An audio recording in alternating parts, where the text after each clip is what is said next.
मानव बस्तियां।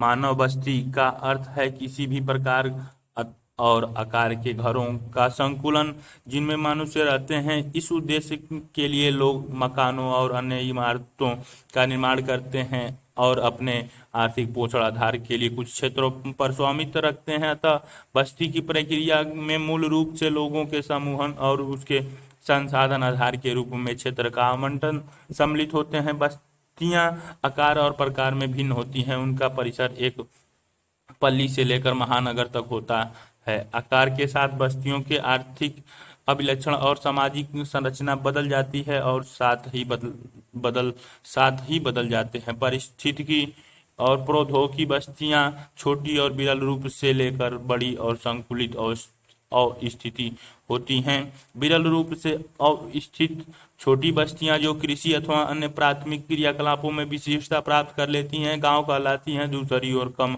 किंतु बड़े आदिवासी द्वितीयक और तृतीय क्रियाकलापों में विशिष्टकृत होते हैं जो इन्हें नगरीय बस्तियां कहा जाता है। ग्रामीण और नगरीय बस्तियों में आधारभूत अंतर निम्नलिखित है। ग्रामीण बस्तियां अपने जीवन का पोषण अथवा आधारभूत आर्थिक आवश्यकताओं को पूर्ति भूमि आधारित प्राथमिक आर्थिक क्रियाओं से करती हैं, जबकि नगरीय बस्तियां एक और कच्चे माल के प्रक्रमण और तैयार माल के भी निर्माण तथा दूसरी ओर विभिन्न प्रकार की सेवाओं पर निर्भर करती हैं। नगर आर्थिक वृद्धि के नोड के रूप में कार्य करते हैं और न केवल नगर निवासियों को बल्कि अपने पृष्ठभूमि की ग्रामीण बस्तियों को भी भोजन और कच्चे माल के बदले वस्तुओं और सेवाएं उपलब्ध कराते हैं। नगरीय और ग्रामीण बस्तियों के बीच प्रक्रियात्मक संबंध परिवहन और संचार परिपथ के माध्यम से स्थापित होता है। ग्रामीण और नगरीय बस्तियां सामाजिक संबंधों अभिवृद्धि और दृष्टिकोणों की दृष्टि से भी भिन्न होती हैं। ग्रामीण लोग कम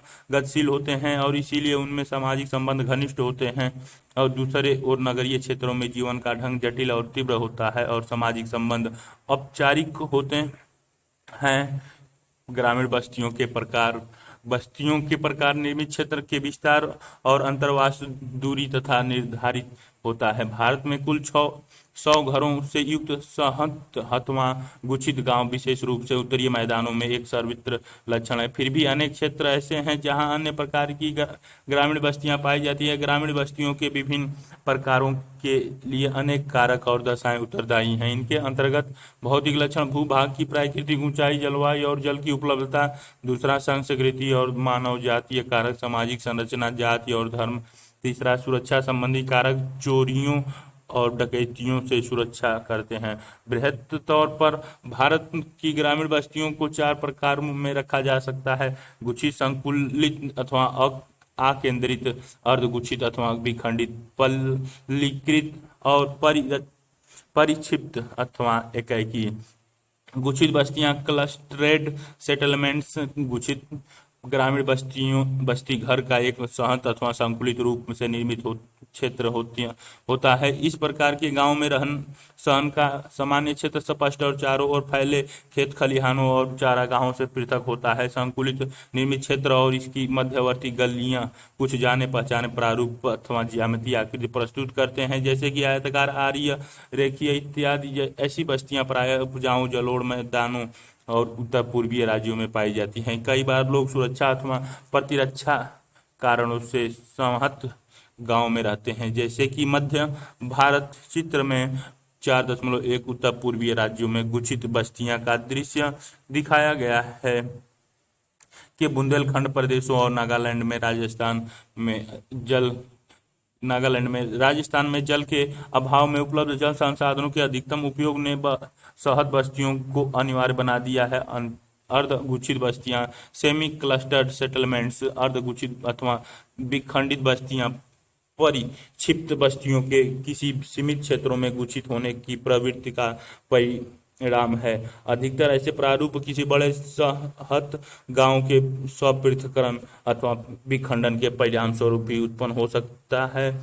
ऐसी स्थिति में ग्रामीण समाज के एक अथवा अधिक वर्ग स्वेच्छा से अथवा बलपूर्वक मुख्य गुच्छा अथवा गांव से थोड़ी दूरी पर रहने लगते हैं। ऐसी स्थितियों में आमतौर पर जमींदार और अन्य प्रमुख समुदाय मुख्य गांव के केंद्रीय भाग पर चित्र 4.2 अर्धगुच्छित बस्तियों का दृश्य आधिपत्य कर लेते हैं, लेकिन जबकि समाज के निचले तबके के लोग और निम्न कार्यों में संलग्न लोगों के बाहरी हिस्सों में बसते हैं। ऐसी बस्तियां गुजरात के मैदान और राजस्थान के कुछ भागों में व्यापक रूप से पाई जाती हैं। पल्ली बस्तियां, हेमलेटेड सेटलमेंट, कई बार बस्ती भौतिक रूप से एक दूसरे से पृथक अनेक इकाइयों में बट जाती है, किंतु उन सबका नाम एक रहता है। इन इकाइयों को देश के विभिन्न भागों में स्थानीय स्तर पर पन्ना, पाड़ा, पाली, नगला, ढाड़ी इत्यादि कहा जाता है। ये किसी विशाल गांव का ऐसा खंड भवन प्रायः सामाजिक और मानवीय जाति कारकों द्वारा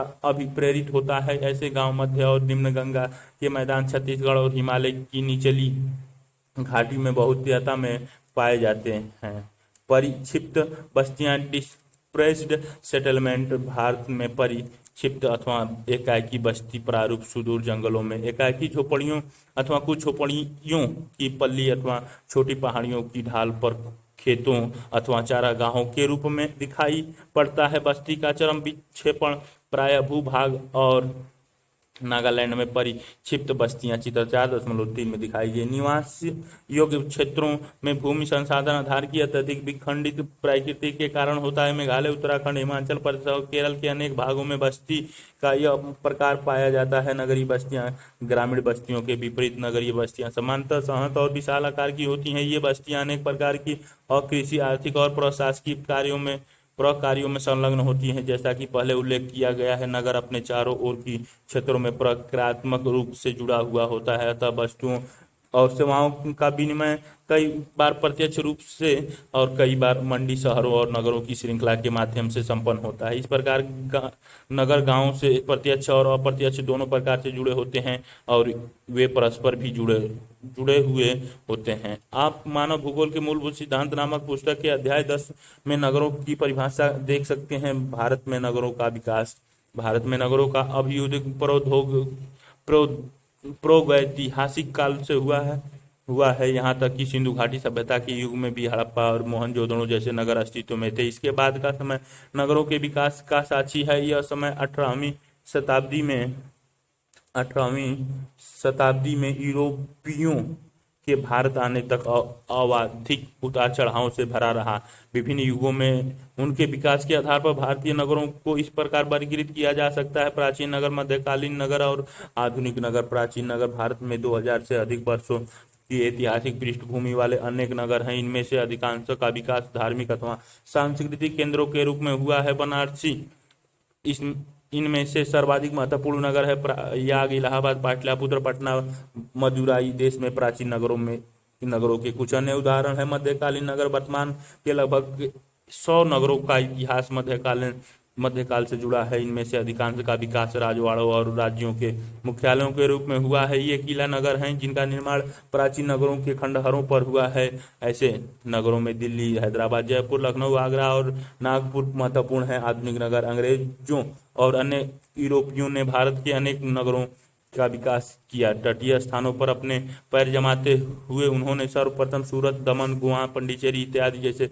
व्यापारिक पतन चित्र में आधुनिक शहर का एक दृश्य दिखाया गया है विकसित किए। अंग्रेजों ने बाद में 3 मुख्य नोड मुंबई, बम्बई, चेन्नई, मद्रास, कोलकाता, कलकत्ता पर अपनी पकड़ मजबूत की और उनका अंग्रेजी शैली में निर्माण किया।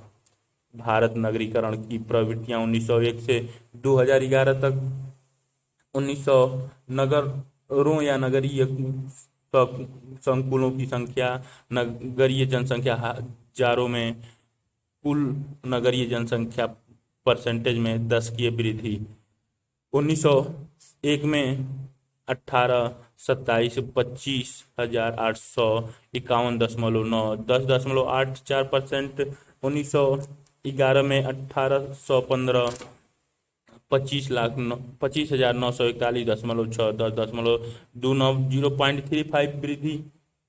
1921 में 1949 28,086.2 11.18 8.27। 1931 में 2072 33,456 11.99 19.12। 1941 में 22,250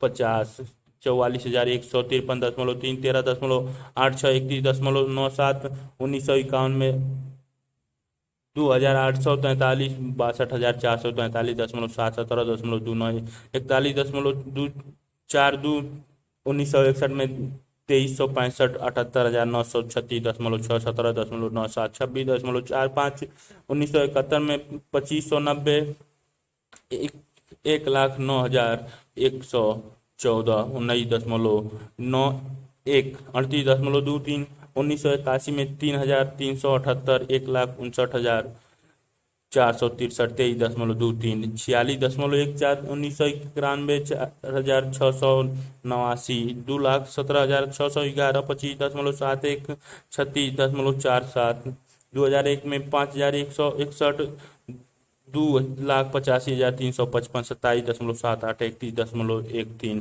2011 में 6,171, 3,77,000, 31.16, 31.08। स्रोत भारत जनगणना 2011, STWW सेंसस इंडिया गवर्नमेंट इनका अंतरिम किया। अपनी प्रभाविता को प्रत्यक्ष रूप से अथवा राजवाड़ों पर नियंत्रण के माध्यम से तेजी से बढ़ते हुए उन्होंने प्रशासनिक केंद्रों, ग्रीष्मकालीन विश्राम स्थलों के रूप में पर्वतीय नगरों को स्थापित किया और उनमें सिविल, प्रशासनिक और सैन्य क्षेत्रों को जोड़ा। 1850 के बाद आधुनिक उद्योगों पर आधारित नगरों का भी जन्म हुआ। जमशेदपुर इसका एक उदाहरण है। स्वतंत्रता प्राप्ति के पश्चात अनेक नगर प्रशासनिक केंद्र जैसे चंडीगढ़, भुवनेश्वर, गांधीनगर, दिसपुर इत्यादि और औद्योगिक केंद्र जैसे दुर्गापुर, भिलाई, सिंदरी, बरौनी के रूप में विकसित हुए। कुछ पुराने नगर महानगरों के चारों ओर अनुषंगिक नगरों के रूप में विकसित हुए, जैसे दिल्ली के चारों ओर गाजियाबाद, रोहतक और गुरुग्राम इत्यादि। ग्रामीण क्षेत्रों में बढ़ते निवेश के साथ पूरे देश में बड़ी संख्या में मध्यम और छोटे नगरों का विकास हुआ। भारत में नगरीकरण के स्तर का माप कुल जनसंख्या में नगरीय जनसंख्या के प्रतिशत के रूप में किया जाता है। वर्ष 2011 में भारत में नगरीकरण का स्तर 33.16% था, जो विकसित देशों की तुलना में काफी कम है। 20वीं शताब्दी के दौरान नगरीय जनसंख्या 11 गुना बढ़ी। नगरीय केंद्रों के विवर्धन और नए नगरों के आविर्भाव ने देश में नगरीय जनसंख्या की वृद्धि और नगरीकरण में सार्थक भूमिका निभाई। तालिका 4.1, किंतु नगरीकरण की वृद्धि दर पिछले 2 दशकों में धीमी हुई है। जनसंख्या आकार के आधार पर नगरों का वर्गीकरण। भारत की जनगणना नगरों को 6 वर्गों में वर्गीकृत करती है, जैसा कि तालिका 4.2 में प्रदर्शित किया गया है। 1 लाख से अधिक नगरीय जनसंख्या वाले नगरीय केंद्रों को नगर अथवा प्रथम वर्ग का नगर कहा जाता है। 10 लाख से 50 लाख जनसंख्या वाले नगरों को महानगर तथा 50 लाख से अधिक जनसंख्या वाले नगरों को मेगा नगर कहा जाता है। बहुसंख्यक महानगर और मेगा नगर नगरीय संकुलन है। एक नगरीय संकुलन में निम्नलिखित 3 संयोजक में से किसी एक। चित्र 4.6 भारत नगरीय केंद्रों के आकार वर्ग के अनुसार नगरीय जनसंख्या वितरण परसेंट 2011 में 1, 2, 3, 4 और 5 और 6 वर्गों में बांटा गया है। तालिका 4.2 भारत वर्गानुसार नगरों और शहरों और नगरों की संख्या और उनकी जनसंख्या 2011 की जनगणना के अनुसार। वर्ग जनसंख्या आकार, शहरों की संख्या, कुल शहरी जनसंख्या हजार में, नगरीय जनसंख्या परसेंट में। पहले में 1 लाख से अधिक, 1 लाख और अधिक 468, 2,27,899, 60.45। दूसरे वाले में 50,000 से 99,999, 474, 41,328, 10.96। तीसरे वाले में 20,000 से 49,999 यानी 1,377, 58,174, 15.43।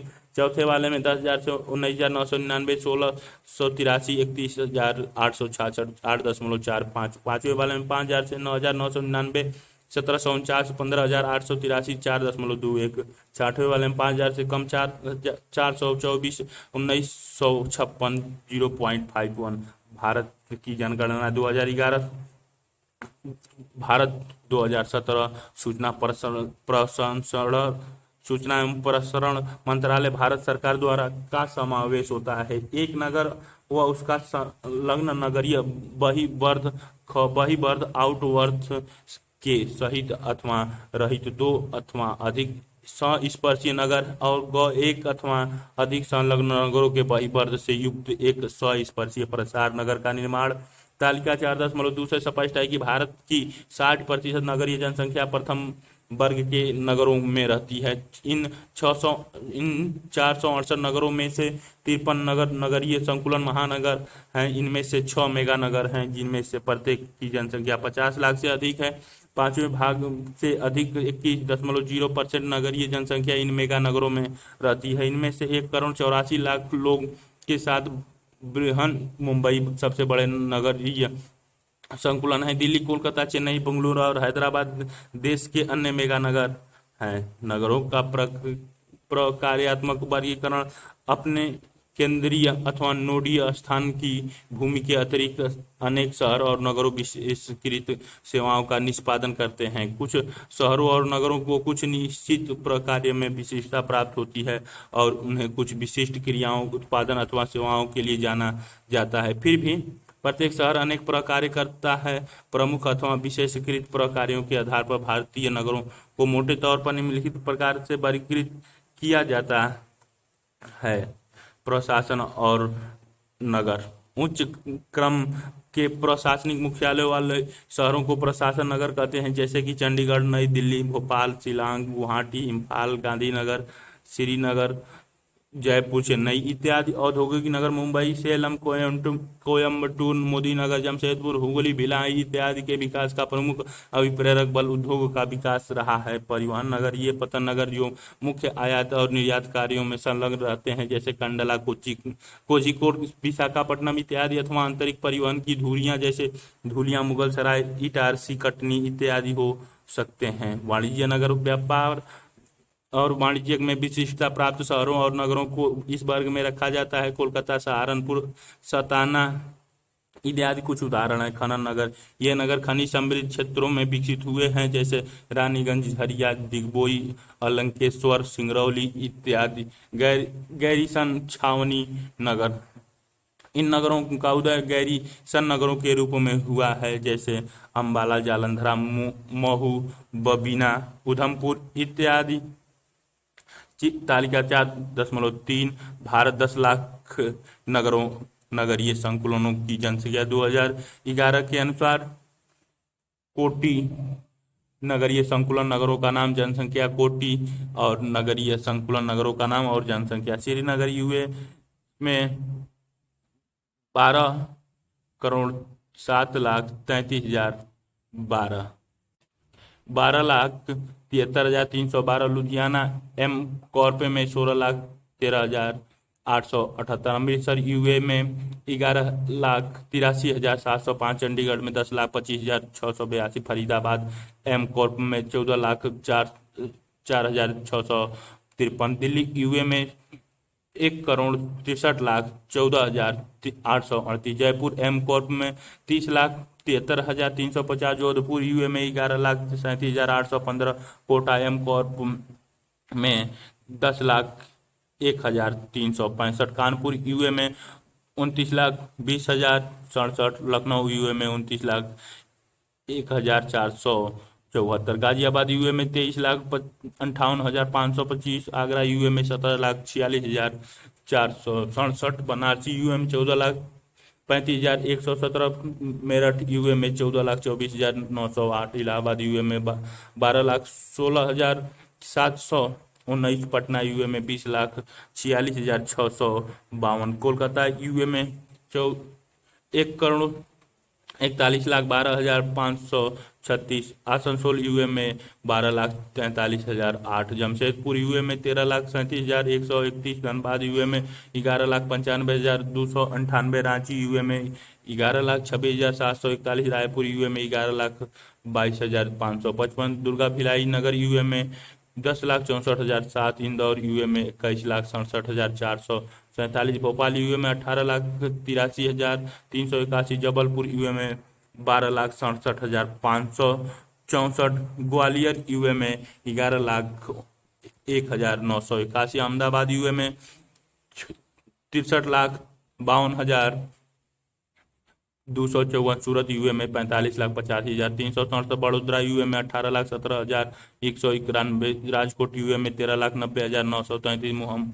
बृहद मुंबई यूए में 1,84,14,288। पुणे यूए में 50,49,968। नागपुर यूए में 24,97,777। नासिक यूए में 15,62,769। और बसल Virar city M corp 12,21,233। Aurangabad UA में 11,89,376। हैदराबाद यूए में 74,49,334। GBMCMC 17,30,320। विजयवाड़ा यूए में 14,91,202। बेंगलुरु यूए में 84,99,399। कोची यूए में 21,17,990।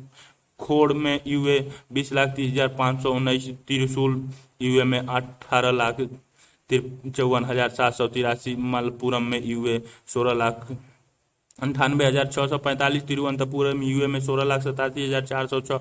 कानपुर यूए में 16,42,892। कोल्लम यूए में 11,10,005। चेन्नई यूए में 86,96,010। कोयम्बटूर यूए में 21,51,466। मदुराई यूए में 14,62,420। तिरुचिरापल्ली यूए में 10,21,717। स्रोत भारतीय जनगणना 2011 अंतरिम HTTP census in India government इनसे लिया गया है। नगरीय संकुलन नगरों राज्य अनुसार सूची बनाएं और नगरों के इस वर्ग के अंतर्गत राज्य अनुसार जनसंख्या को देखें। Smart city mission. Smart city mission का उद्देश्य शहरों को बढ़ावा देना जो आधारभूत सुविधाएं, साफ और सतत पर्यावरण और अपने नागरिकों को बेहतर जीवन प्रदान करते हैं। स्मार्ट शहरों की एक विशेषता आधारभूत सुविधाओं और सेवाओं के लिए स्मार्ट समाधान को लागू करना, जिससे क्षेत्रों को प्राकृतिक आपदाओं के कम जोखिम वाले क्षेत्रों के रूप में बनाया जा सके, साथ ही कम संसाधन का उपयोग तथा सस्ती सुविधाएं उपलब्ध कराई जा सके। इस योजना में सतत तथा समग्र विकास पर ध्यान केंद्रित किया गया। इस योजना का उद्देश्य एक ऐसे सघन क्षेत्र पर ध्यान केंद्रित करना है जो एक मॉडल के रूप में अन्य बढ़ते हुए शहरों के लिए लाइट हाउस का काम करे। धार्मिक और सांस्कृतिक नगर बनारसी, मथुरा, अमृतसर, मदुरई, पुरी, अजमेर, पुष्कर, तिरुपति, कुरुक्षेत्र, हरिद्वार, उज्जैन अपने धार्मिक सांस्कृतिक महत्व के कारण प्रसिद्ध हुए। शैक्षिक नगर। मुख्य परिसरों नगरों में से कुछ नगर शिक्षा केंद्र के रूप में विकसित हुए, जैसे रुड़की, बनारसी, अलीगढ़, पिलानी, इलाहाबाद। पर्यटक नगर। नैनीताल, मसूरी, शिमला, पंचमढ़ी, जोधपुर, जैसलमेर, उडगमडलम, ऊटी, माउंट आबू कुछ पर्यटक गंतव्य स्थान है। नगर अपने प्रकार्यों में स्थिर नहीं है, उनकी गतिशील स्वभाव के कारण प्रकार्यों में परिवर्तन हो जाता है। विशेषकृत नगर भी महानगर बनने में बहुप्रकारात्मक बन जाते हैं, जिनमें उद्योग, व्यवसाय, प्रशासन, परिवहन इत्यादि महत्वपूर्ण हो जाते हैं। प्रकार्य इतने अंतर्ग्रंथि हो जाते हैं कि नगर को किसी विशेष प्रकार्य वर्ग में वर्गीकृत नहीं किया जा सकता।